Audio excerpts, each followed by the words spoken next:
Салем Достар, сегодня мы с вами посмотрим юмор по-казахски. Смотрим, друзья. Не іштің сен? Басында пиводан бастағанбыз. Қойшы, пиво немен іштіңдер? Өлген балықпен. Қапшо не болды? Одан кейін? Айдардың туған күні болды. Айдар деген досым да соның туған күні болды. Сосын? Айдар айтты, пиво зиян, арақ іш деді. Қойшы, сомен? Айналайын.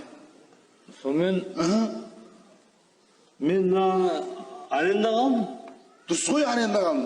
Сосын қайға барып іштіңдер? Көп жерде іштік. Да? Досым сен той бағасын. Осыншама жасқа енді ұят болады. Мен ішкен жоқпын. Дұрыс қой, ішпегесін. Сен үйіңе жете аласың ба?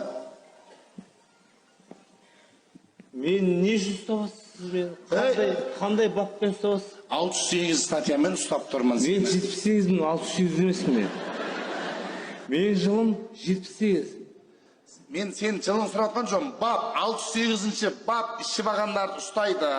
Прабаң 3 жылға кетеді. Өзің 15 сутки плотно демалып шығасың ба, жүр. Еще 360 теңге моральный ущерб төлейсің сен. Сен той басып үйіңе жете аласың ба? Сержант! Бұл жылдан басшы. Мынаны үйіне апарып таста. Міне трезвый водитель үйіне апарып тастайды. Жоқ, мен ішкен жоқпын ғой.